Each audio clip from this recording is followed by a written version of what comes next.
So let's start, and today we will see two things. The first one, I will comment the solution about the unsupervised learning applied to dementia imaging, which I think is one of the most interesting applications, especially given that in neurology often we are faced with very poor, with some very poor kind of gold standards. Then we will pass on a completely different topic. I will introduce you, for what I'm able to, the regulatory part about how artificial intelligence and machine learning can be approved as medical devices, which is a legal definition. So concerning the project that I've introduced last time about unsupervised learning in dementia, I've run it on my bigger server with high capacity GPU, and these are just the results. And okay, so one of the first things that I did was to split my data set in a training and testing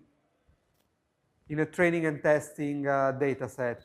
Now, this is not necessary because given that we are not giving the model any kind of labels or anything to learn,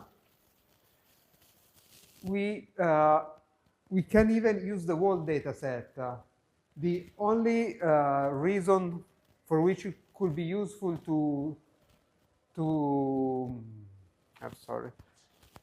keep a separate validation data set is to use to have a monitoring of the performances. So in this case, I just split the data set in two. And well, of course, this data set was not that big, but we are still able to have a couple of patients per group. It's not very much, but for this didactic example, it's okay. We are just reading the data here, and just a notice, so I'm storing the data in float32. We don't need 64-bit of precision, which is the default of NumPy. And also, nowadays, some even Keras should be able to do that. For sure, PyTorch works better on that. You can even store images on 16-bit floats, which makes memory use lighter, but it has some kind of implementation issues.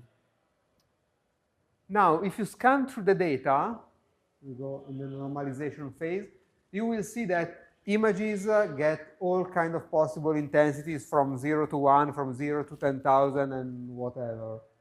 Therefore, we need, well, we don't really need it. It's theoretically possible to work without it, but then your loss function will behave super weirdly and it will be dominated by the subjects with higher intensity. We might want to scale the data. It's a bit arbitrary, and there are many ways to do that.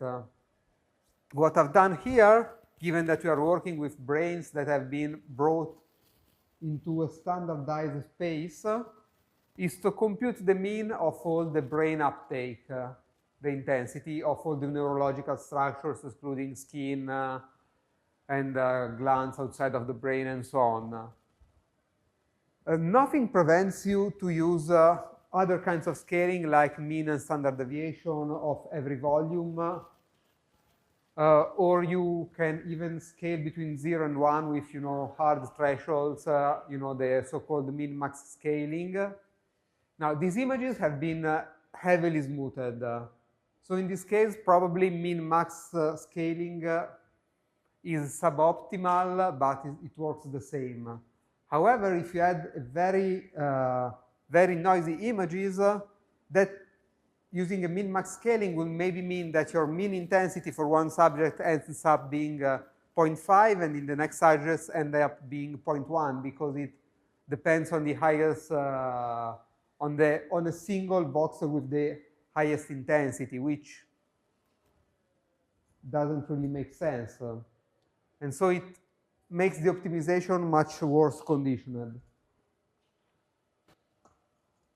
Another issue that we have is that the images, for historical reasons, have a size which doesn't really work well with convolutional neural networks, because the image size is something like 79 times 91 times 69, which as you start to downsample by factor 2, these are odd numbers, it won't work. We know that neural networks work well with powers of 2 numbers, so here I'm using 96 times 96 times 64. 96 is 3 times 32, which is almost the power of 2. And so we just do some padding with zeros and cropping of some slices. I'm cropping the cerebellar slices. It's a bit arbitrary, and maybe the cerebellum contained useful information, but I mean, we need to start somewhere. We could have padded with zeros, or if one wanted to reprocess all the data, one could have used a higher range, including all of the cerebellum. Okay, so as I was mentioning in the previous lecture, we have 3D volumes, which are very hard to manipulate in memory. And so we need to come up with a strategy to work around that.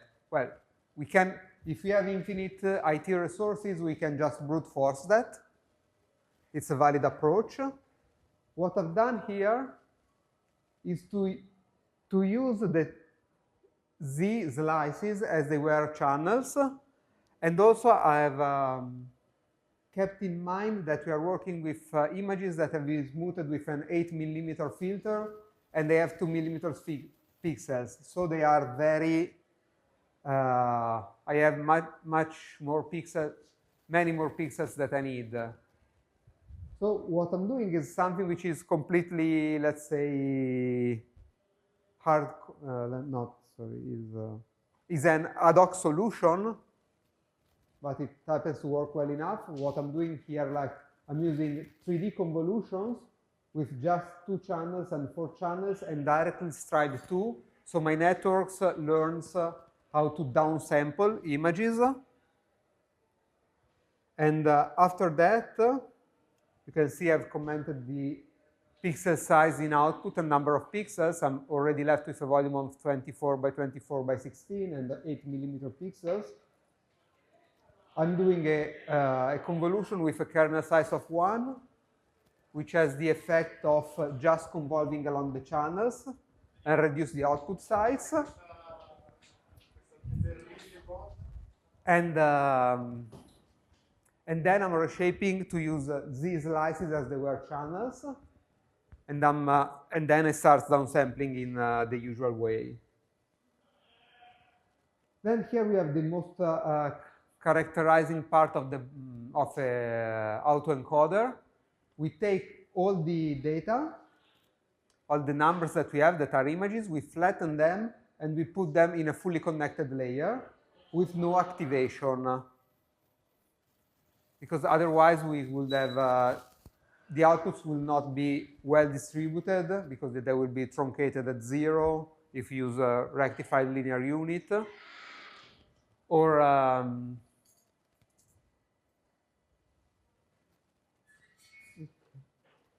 then what we need to do once we're there is to go back to image space. So we need to reshape. The way that I've done that, I mean, you can use another fully connected layer and get the number of pixels that you need, or we can reshape. We have 32 numbers here. We reshape it into 32 volumes of sites 1 by 1. And then come to the transpose learns 64 6 by 6 images. Then we start like a normal decoder with upsampling and so on, and we reshape in 3D again, exactly like we did in the encoder part. Okay, any question about the architecture that we use for the autoencoder? there's a couple of ad hoc solutions, and here I've printed out the summary. And you can see that with this case, I've been able to build a network that has only 290,000 parameters. And by the way, most of the parameters are in the bottleneck and in the output of the bottleneck. If you read that, these are the heavier lanes, the heavier layers. And I think that's it for the training. Then, as you've seen, as I've told you, I'm using just the mean square error function as a loss. I just want my output to look like the input, despite it being represented only by 32 numbers. And then I just use the simplest fit that you can imagine. X and Y are the same number, actually. I also have my validation data set, 8 batches and a number of epochs. So these on my GPU ran in very few seconds. I've reduced the training, the learning rate to 10 to the minus 5, and okay, of course, when you're working with images, you know the loss functions should contain all the information you need, but it's much better to always display the images and get a visual look to see if what we are seeing makes sense. And this is an example. I've written this function that gets on the testing data set a random subject, and you show on the left the input and on the right the encoded image. And we can see that they are pretty good. They are remarkably similar to the input. This is a relatively easier task because we are working only with PET images that have very low resolution. With MRI, it would have been more difficult because they need to encode really a lot of information.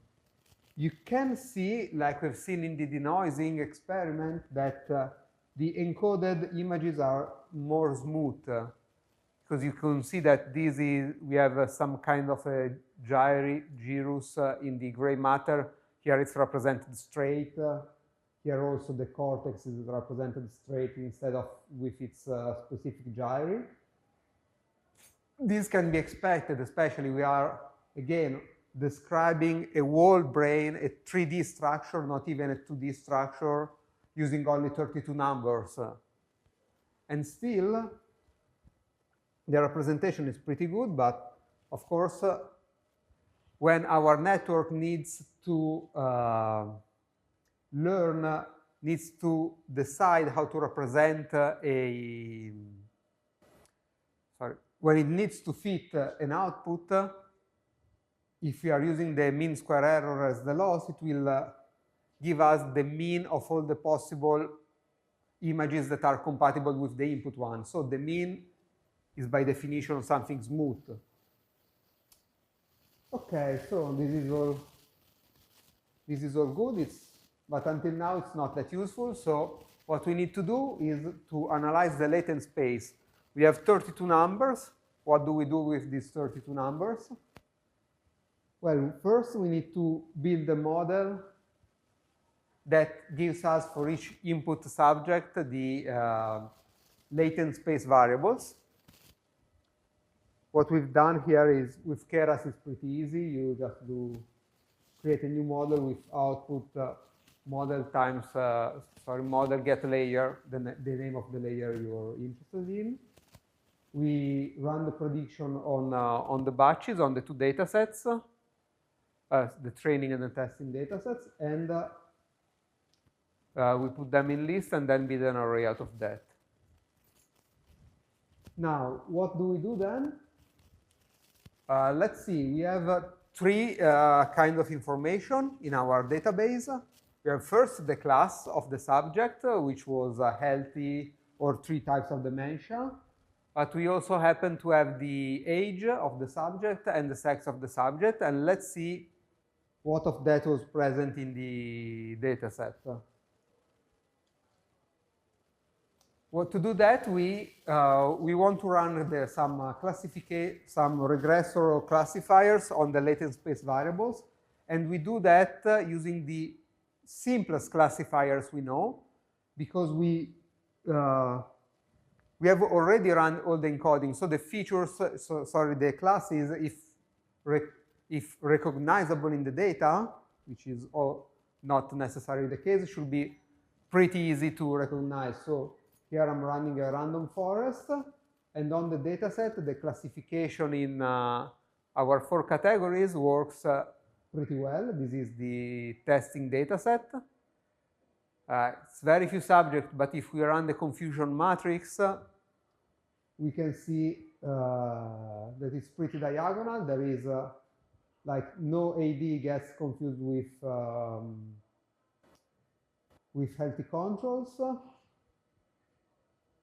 And there is very slight confusion between AD and DLB, which we know from pathology to have a very similar sign on the image. There is just a bit of confusion with healthy controls and behavioral variant frontotemporal dementia. And again, we have lots of metrics here, F1 score, precision, recall, all the usual ones. We can see that with this very simple model, we have 80% accuracy or higher. Now, then we try to predict the sex of the subject, and we are not as successful. We are still working on the data set, on the testing data set, and we can get some 70% accuracy, which is, by the way, not bad from something that we are not even sure whether it's present on the image. You need to keep in mind that these are not anatomical images, and also they have been brought to a standardized space where the difference in volume isn't being shown. The last thing we've tried is to regress the age, and in this specific case, it's not working very well. The correlation is, here I'm using the R2 score, which is not exactly the same, is 0. We have some linear dependency, but the testing data set is the blue one, which is on a very restricted range of age, and therefore you cannot see a really good testing dependence. But if you had a greater age range and a larger number of patients, I tried that on a larger data set, you can see something. You can get some 30% explained variance. Even if to see that pretty well, you would need to see also much younger patients, subjects. Okay, that's it on the autoencoder. I want to stress that it's an incredibly powerful tool for diagnosis and research, and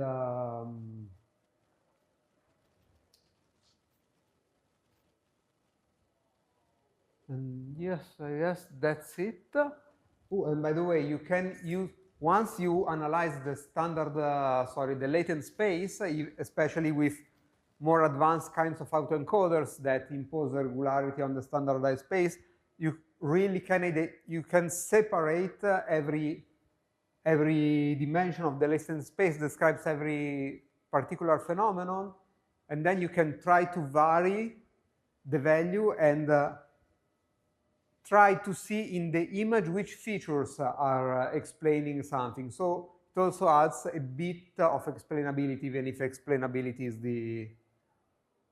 always the harder part with black box algorithms. Okay, so any questions about that?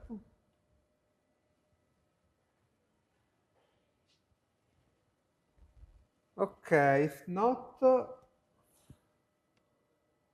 let's switch topic completely.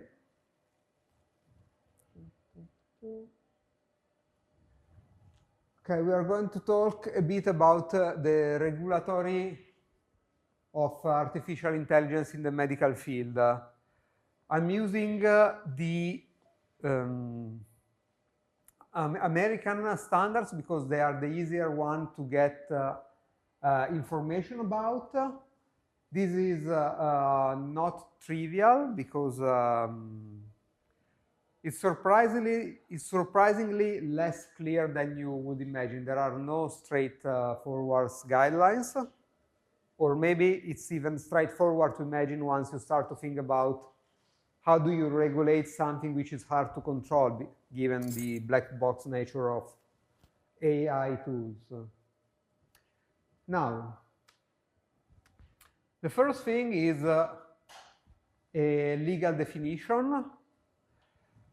Now, I've tried to make the slides as light as possible in text, but it's a bit hard when talking about laws and regulations. Now, a medical device is defined as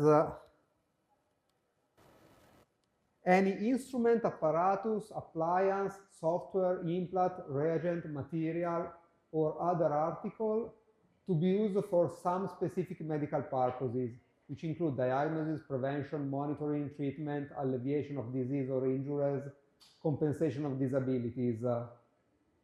Now, this, as you can imagine, instrument, apparatus, appliance, software, implant, reagent means really everything, from a reagent used in a blood test kit to mattresses for people that are bedbound and so on, so they need prevention for plagues. They need the scanners themselves, the CT scanner, the X-ray scanner, the crutches that you use for walking with a broken leg, a wheelchair. Everything is a medical device, from a chemical to hardware to whatever.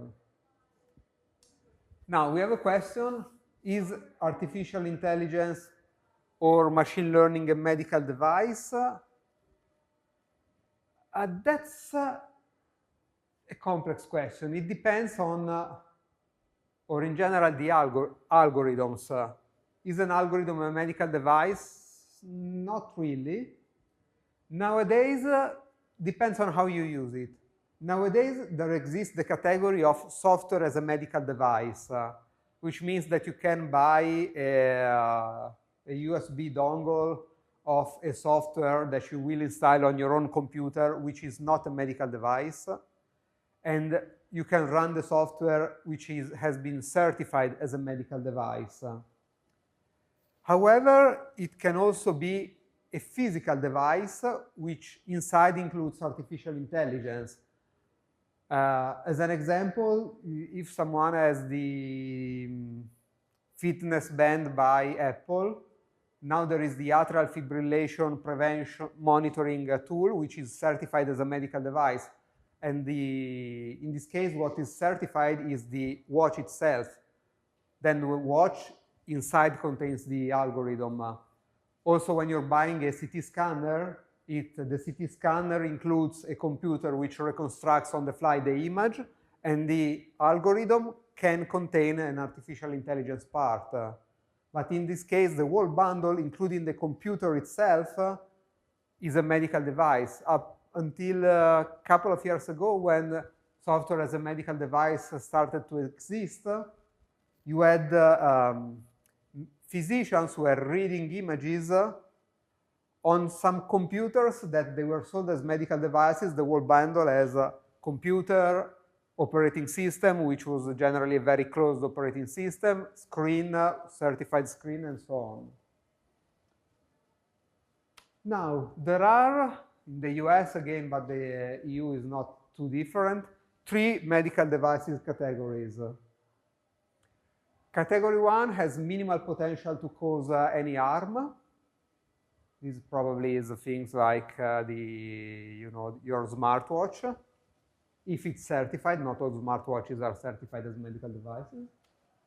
There is category 3, which is the category defined as devices that sustain or support life, are implanted, or present potential unreasonable risk of illness or injury. If you have, you know, an implanted pacemaker which regulates the beating of your heart, that's category 3, very reasonably so. If you have the tool that circulates and oxygenates the blood outside of your body when you are dead, temporarily dead, hopefully, this, of course, is life-threatening. Then we have category 2, which is defined as higher risk than category 1, but not critical as category 3. Like 99%, the vast majority of medical devices are category 2, and in medical imaging, almost everything is category 2. Maybe some are category 1 with, I don't know, some tools maybe using for automated positioning of the patients or things like that. How do you get the approval to put a device on the market? Well, if you need to sell something which is class 1, you just need to demonstrate that you adhere to what are called current good manufacturing practices. This is a set of controls that you need to make on how you produce stuff that tells there is no risk for corruption of what you're doing. This is in general not related only to software. For class 3, it's, of course, as you would expect, to something which is life-sustained support. You need a pre-market approval of your specific device comprising the scientific investigation of its safety, effectiveness, double-blind study, multiple reviews of all aspects. And for class 2, you just need to review the performances according to standards. For class 1 and class 2, there are 2 approval pathways. The most used one is the pre-market notification clearance, the 510K. You just need to demonstrate that your device is substantially equivalent to an existing legally marketed one. There are, if your device is, your device can be approved with an expedited procedure if there are some tests on safety and effectiveness performed to some consensus standard by some society that produces documents about consensus guidelines. Now, the issue is that there are 1,430 standards by now, which is pretty complicated. There is this document here, if you are more interested, that reviews in general the regulation of medical devices from 1976 to 2020, all the changes in the legislation that happened every decade or so. It's also possible to approve a device which has not an equivalent, but of course this requires a more complex evaluation. Now, if you click on this link, you will see that there's a list published by the FDA, which they update every 4 months or so, about all the devices that in some way are related to artificial intelligence and machine learning. I've extracted some statistics about the most popular ones, and because there are 3-letter codes that describe the category of a device. And of course, medical imaging one are the most present. There are more than 130 software which are related to medical image management and processing, so visualization, denoising, and so on. Also this one, and then there are, as I told you, devices which include it, like in the image reconstruction algorithm, CT scanners that include AI software in itself. Now, again, to read, I encourage you to read. This is more specific to medical imaging and less related to devices in general. this consideration published by a working group. This document has been written by the working group of the Food and Drug Administration. Now, how does one validate the software?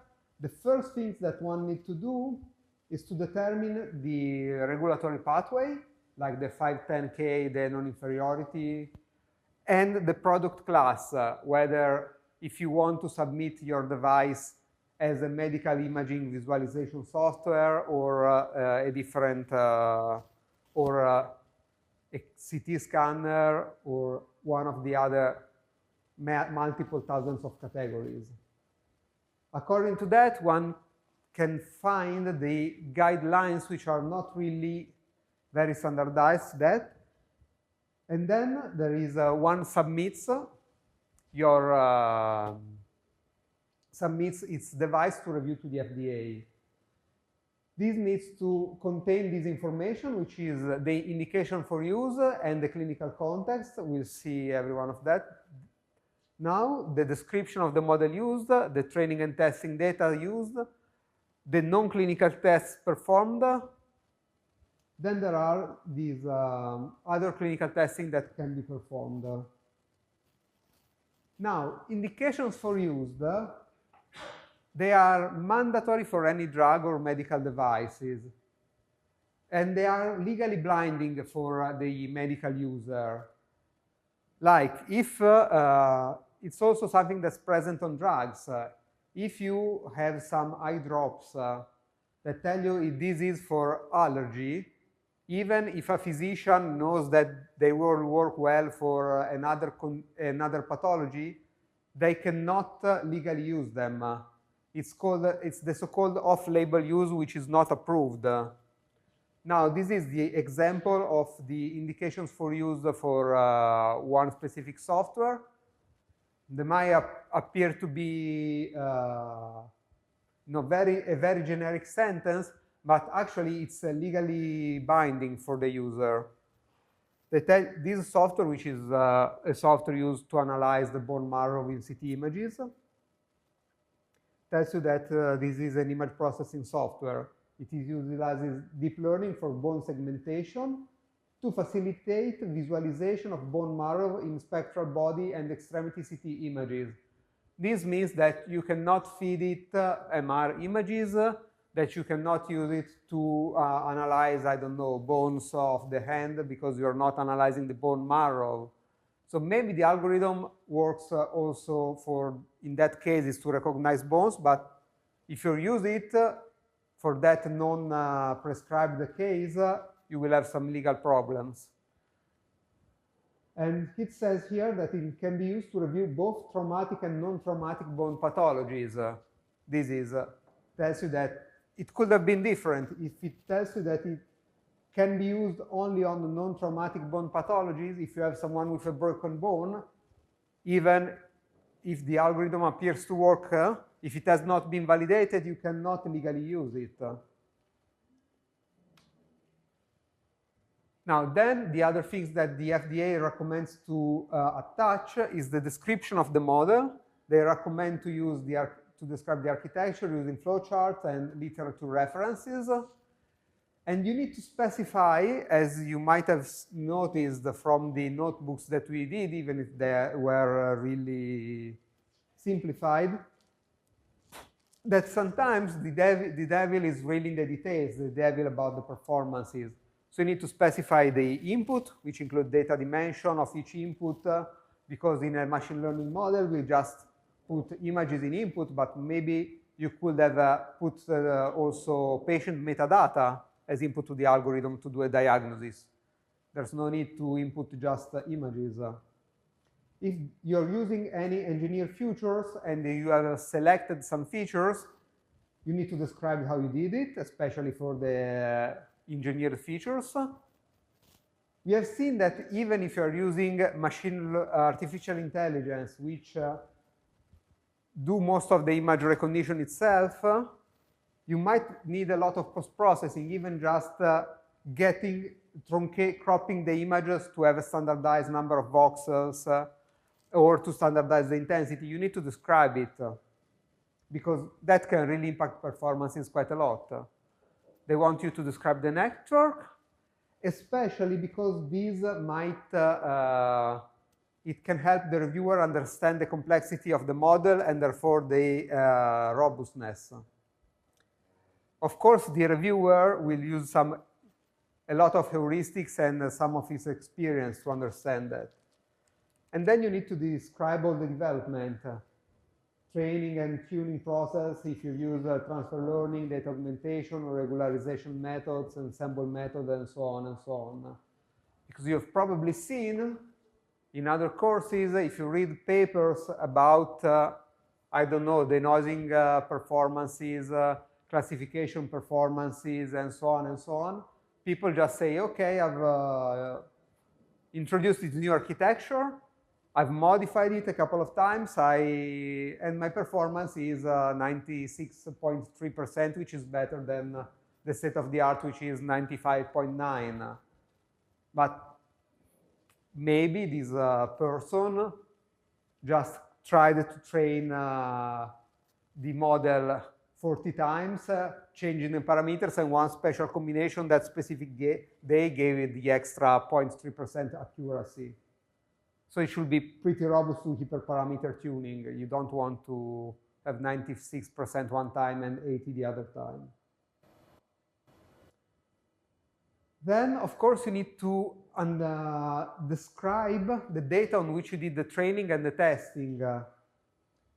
Of course, you need to describe the number of subjects you use, like you learn from Poisson statistics, or even when you're working with Gaussian, and you need to estimate the mean. The error on the mean goes with the square root of the number of subjects. So if, you know, having 100 subjects going from 100 to 200 improves the performances by a lot, to get another kind of improvement, you probably need to go from 200 to 1,000. And collecting 1,000 cases is very often quite hard. Then the regulator wants to know where your data come from, which is okay, not that trivial. Maybe your company paid hospitals to acquire the data, maybe they acquired them themselves, maybe they access the public collections, or they even use synthetic data. And each of that carries its own risk in generalizability. You need to describe the whole data set in detail, demographic, class balance, the reason for which the scan was prescribed, the patient preparation, the scanner models, and so on. Now, you've probably seen it in the other part of the course with Professor Bernasconi, that all the issues with a priori probability. Now, the reason for scan changes really a lot the a priori probability of having some result. So one very common way to acquire the testing data set is to use consecutive patients, because if you take all the consecutive patients sent to the hospital, they will be representative of the population that you get doing that exam. However, that might change a lot between centers. If you have a university hospitals versus a rural care provider, the patient population will be extremely different. Then finally, you need a large enough test data set with all the kind of classes represented well enough. And you need to ask yourself, is my test data set really independent? If you get a test data, you know, different images of the same patient, they are not fully independent because they represent the same subject. And images from the images of different subjects acquired with the same scanner are not really independent, because technical factors will be the same in the image. And machine learning algorithms are really sensitive to that. So the best independent data set is really from a completely separated data set acquired in other hospitals, in other kinds of hospitals, maybe with different medical devices altogether. Then there is the part of non-clinical testing. You might need some of that. This is relatively simple. If you had some programming course, you might have seen that. You need to do the code review. The programmers need to validate the software somehow. You need to do this, they're still a bit heuristic, but the human error analysis. So what are the possibilities given your user interface, given the typical use cases that the user will do something wrong, forget to analyze the full output, set a wrong flag, and so on and so on. And then there is the possibility of standalone performance analysis, which means if you have a classification algorithm, you just, which generally is not approved for diagnosis. Generally, they are approved as diagnostic helps, but then the physician signs the decision. So you just need to take a look at how well the software categorizes the output. And then I've said that as a standalone performances as compared to the pair between the human software, the performances done by the actual user, because the user can see a diagnostic output and say, okay, I disagree, and maybe it's the human being wrong, but you need to see the effect of the bias that the algorithm gives to the human. Again, when you are an FDA reviewer and you're seeing a submission from a manufacturer, the manufacturer will have prepared a document with all the specifications that we've seen until now described. And they probably will describe all the performances that they achieved on their tests with a number of metrics. But then you, as an FDA reviewer, you need to ask yourself, given that you've probably seen lots of times in data science, how you can use how dozens of metrics exist for a single test, you need to ask yourself, are these the most relevant ones? And of course, the answer to this question depends on the clinical endpoint. Like, do you need to do binary classification? Do you need then the accuracy and sensitivity and specificity, or the F1 score, or all their variation with true positive, false positive, and so on? Do you have multi-class? Then there is the accuracy is even harder to define there, the accuracy in the qualitative sense. Then you need to ask yourself, are metrics prevalence independent? Because, of course, if you need to detect a pathology which has a prevalence of 1 over 1,000 cases, which is the correct metrics to use there? And of course, the answer to that, if you need if you have a software for rare disease, you want to ask yourself, what are the indications for use? Which kind of population, which prevalence will be in the population in which is undergoing the exam? It will be very interesting, if possible, if you have a large enough data set, to do a subgroup analysis. Because maybe yes or maybe not, but each of these really can, might, in some specific cases, influence the performance of the algorithm.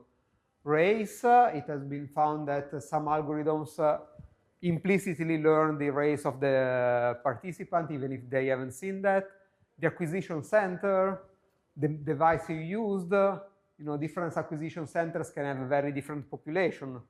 If you have a private clinic in the center of Milan versus an hospital in the valley in the middle of the mountains, the demographics and the prevalence of pathologies will be extremely different. Sex, age, comorbidity, even without going into the ethical part of the biases, which maybe sometimes are analyzed in the wrong way. But, think about a thorax X-ray scan. Females have breasts which occlude a part of the field of view, I change the shadow. So it's quite obvious that the performance of an algorithm can be pretty different if you need to take a look at something that's just behind the breasts, because they have a shadow in the front of it. Then, of course, prevalence of pathologies can be pretty different according to age and sex. So comorbidities, think about diabetes, about obesity. Even working on X-ray, obesity increases noise a lot. So that's, these are always things that you should analyze if possible. The ideal thing is to perform repeated studies and multi-reader studies. There is the case of multi-reader study with, you take multiple patients, scanned multiple times, and you feed these different images to the same algorithm, and you ask multi-readers to interpret the image using different algorithms. Of course, this validation part can be ridiculously more expensive than the algorithm development.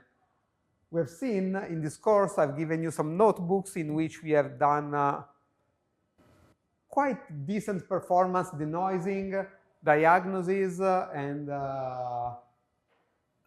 with training algorithms that you were able to train on laptops. But then the validation, to do the validation, you need to do a human study with not even just a random human, but a trained physician, a trained radiologist, where, especially in the US, 1 hour of a radiologist can be billed, I don't know, $300. So you can see that sometimes the development of the algorithm can be the easiest part of all of that. Making sure that it works is much, much harder. So that's most of it. This is a part of the table that you can see on the website. If we filter for CT scanners, which is the Jack code, you can see how many devices that have been invented. There is everything, including deep learning based image reconstruction, which is pretty impactful, or just calcium scoring, which is extracting a summary score from an image. There is the spectral bombardment, which I was showing you before. There are some automated positioning of the patient, which is pretty low risk. And I have brought here some the examples of three devices. If you go on the FDA website, which, by the way, let me show you. This is the website. There are lots of information about it. This is the updated table. And you can really see all the devices that have been enabled that includes artificial intelligence. Click on it and see the report for validation. Like in this case, you can see the summary. The summary is the document that has been done by the Food and Drug Administration to approve the use, and you can see all of the parts. Like in this case, this is the auto positioning algorithm. You get the indications for use, which are, as I said, they might seem trivial, but they are legally binding. And in this case, it just tells you that it's used to position the patient automatically. They identify it, and it proposes to the technologists how to acquire the patient, but the technologists need to manually accept that. The intended use, it says, to provide consistent patient positioning for exposure control and whatever. Then you can find all the validation. As I've told you here, that what they're doing is doing a comparison with already existing devices And the easy part is that you can pick which device you're comparing to. And in this case, they were comparing to an existing X-ray system. They describe all the device, the intended use, and you can see the table of comparison between the predicate device, which was the pre-existing one that you're comparing to. In this case, it's pretty, it's almost ridiculous. It says previous device, the technologist was manually selecting the scanner range. In this one, there is an automated software doing that. Use of deep learning, the previous software does not that. This one does it using convolutional neural networks, and hardware needed none, and so on and so on. Now, all the details that I've shown you that the FDA requires about training data set, etc., these are not released to the public. These are proprietary information, and so we cannot see all that document, which will be instead quite interesting. Okay, so you have put here 3 links, and you have,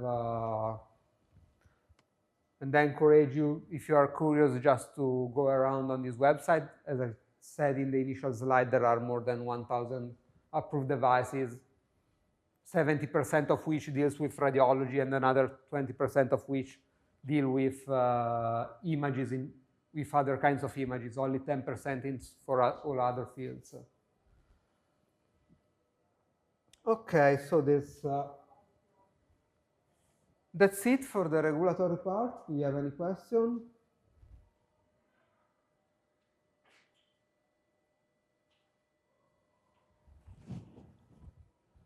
If not, we have like half an hour. Let me.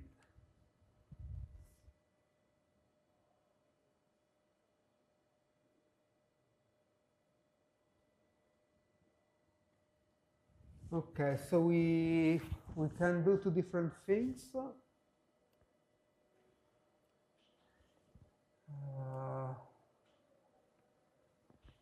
We can either take a look at image segmentation on the BRAS dataset. I can give you, we've already tried last year a simple segmentation notebook that I can share with you, or I can start to introduce how to assess,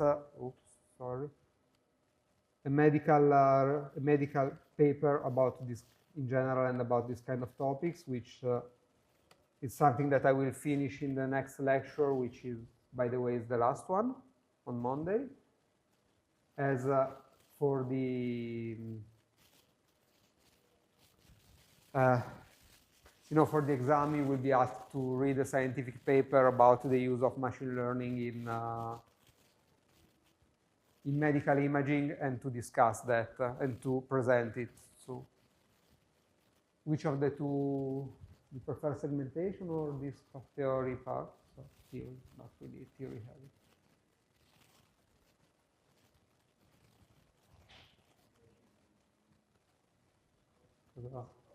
Ok, poi vi carico le slide subito dopo.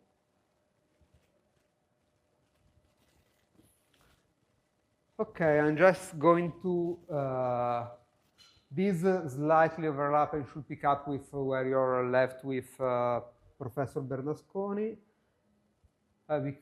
because of course for medical research papers, the most important part, especially for us, is to take a look at the statistics. Are the results that these people that are presenting us good or not? Can we trust them or not? Now, there are multiple kinds of research papers. And in medicine, medical personnel likes a lot standardization, put everything into categories, while often physical scientists and statisticians and IT specialists instead do not. So they categorize all the papers, and the papers can be of 4 kinds, mainly. Research papers, you study something and you report what you found. Pretty clear. Meta reviews, which are the most interesting ones generally. It's a statistical compilation of findings about a certain topic. So you have a physician and a statistician going together in a library, finding all of the research papers about a certain topic, and finding all of them means being very careful to selection bias, and then taking a look at the results of the report. If they say, if one says this blood test is very useful in predicting this pathology, you need to see how many other people found the same things, and if someone maybe didn't find the opposite, and you do a statistical combination of all the findings and see if the reported results by single groups hold up to scrutiny by others. Then there are other kinds of papers that we do not care really a lot. Some, which is editorial review, which is the expert opinion by someone about a certain topic. And then there is the other kinds of paper, which can be comments, opinion, education or dissemination papers, which is less interesting for us. Now, as I've told you, medical specialists are really rigid about structure and classification of findings, and of everything they do. They want to standardize everything, while RCT specialists do not. And so they write paper using the so-called IMRAD structure. And in the first one, you have the introduction, which you talk about the topic, what you're studying, how you will be studying that, and why you're doing that. Then in the materials and methods, you give all the details on what you've done, and they should provide everything that you need to replicate that. Then they report the results. And finally, there's the discussion. As I told you, this is not necessary in other fields. If you read a paper written by an artificial intelligence specialist, very often they will use a free form. And so after the introduction, which of course is always present, they will say the following paper will be divided in these X chapters. And in the first one, I will talk about this because maybe they did 4 different experiments. So every chapter will be an experiment with its results. Now, let's dig into the structure. Introduction, you must provide background about the issue, which means details about the pathology, what other research has been done about that, the importance of studying this pathology, or the importance of applying a new method or whatever you're doing. And finally, you need to introduce how people decided to study the issue of the paper. Then there is the most important part for us data scientists or methodologists in general, which is the materials and method. Generally, physicians only look at the results and a bit of the discussion. We look mostly at the materials and methods. Because in theory, you are required to provide all the information needed to replicate the study exactly.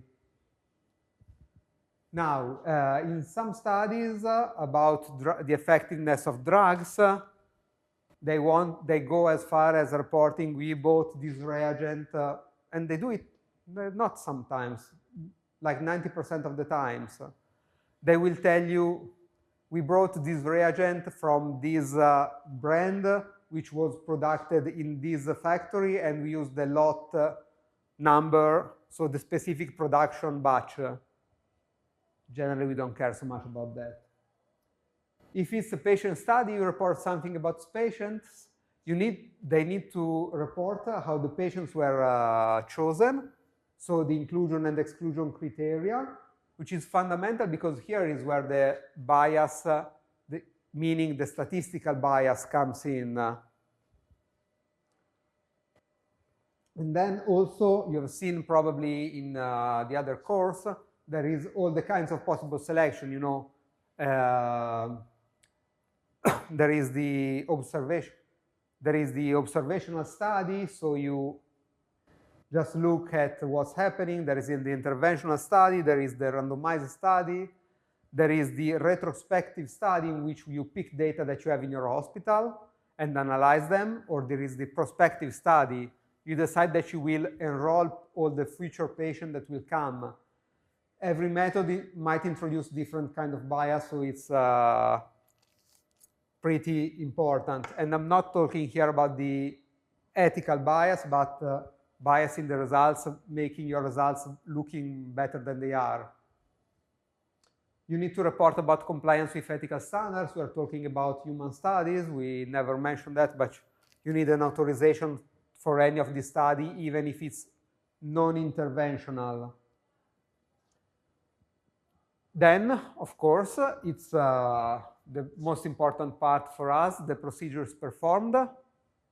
If it's imaging, you need to tell us which acquisitions were performed and how the images were acquired, pre-processed, and because, you know, you cannot say I've acquired the CT. You need to say I've acquired the CT that included always deliver using these machines at high dose or low dose with that kilovolt ratio and at this spatial resolution, because all of that might influence and pretty massively the outcome of your algorithm, the performance of your algorithm. Also, you need, if it's you know, a study about accuracy of some detection algorithm, you need to see how the outcomes were defined. As we said in the validation by FDA part, the metric is not really something unbiased. You need to pick the right one and not to pick the most favorable to you. And finally, this is usually a separated paragraph with its own titles, the statistical analysis. How did they validate it? Did they use area under the curve? Did they use bootstrapping? Did they use, how did they check the statistical significance for multiple comparisons? So this is really where the details, you know, the devil is always in the details, hide. The results part is the single most straightforward one. You just need to describe what you found, a table, a plot, a table with some statistical significance, a plot with a couple of error bars, and that's it. All plots of the paper generally go there. And finally, this is the most arbitrary part. You need to put your findings in context, which means especially compare them to all other existing algorithms. I mean, there's no point in saying I've done an algorithm which has a classification accuracy of 80%. What if someone from already 10 years ago could do 90%? Why is your algorithm better than others? Maybe if it doesn't exist, that's something. Maybe if your previous algorithm required a very high dose imaging and now your own one has a slightly lower accuracy but requires 1/10 on the radiation dose is better. Then you describe your results and how you say how they can be useful. Of course, generally this is always, people always sing their own praise and they say we've been great, we have been good and whatever. You should be describing the potential limitations and the potential confounders. So, I mean, of course, everyone when describes what they've done, they talk down about the limitations, but you are asked to already try to identify one, and you should describe what might come next.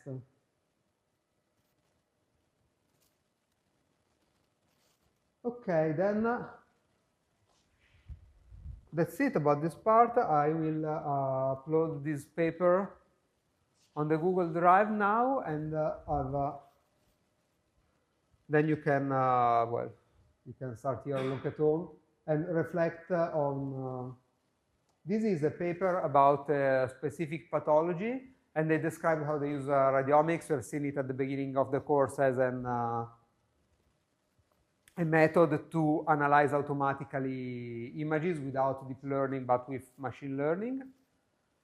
And you should read it, and to prepare yourself for the presentation. These are, in general, the question that you need to ask yourself. Did they describe well the inclusion criteria and the exclusion ones? The image procedures are described well enough. What is the research question? I mean, when I say this to you, it's probably obvious. If I'm reading a research paper, it should be obvious when I read it what they're talking about. But maybe, you know, someone starts doing stuff and they don't know why, and then they report something quite messy. Of course, when you're talking about accuracy, you need to compare to some kind of gold standard, and you need to be able to identify in a scientific paper how they define the gold standard. And also, in this case, it was radiomic extraction, and you need to ask yourself from which image and how it was pre-processed. Then, okay, here are well, the first question is specific to this paper, but this is a kind of things that you need to spot on when you're reading papers. Then this is instead a generic question. Do you have all the data that you need to evaluate the proposed algorithm? So in the results section, they give you the tables and the plots to say, okay, this is the performance of the algorithm. Is it enough? Are they adding anything?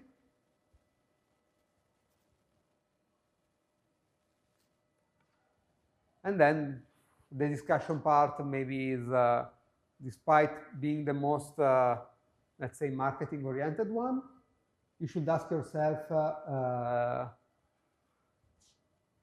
some questions in general about, do you think that the author assessment of his own results is fair? Because of course everyone is biased towards himself. And this, okay, just a simple question for you. Can you, even without being a domain expert, neither a physician nor an expert on the machine itself, suggest other kinds of comparisons that you will perform on the data? And okay, so I will say that this is it for today. I will upload the paper straight away and the slides. I will show you on Monday, which again is the last lecture, a possible answer to all of these questions. Please try to dedicate an hour yourself to try your own answers to that, and I think I don't have anything to add about this.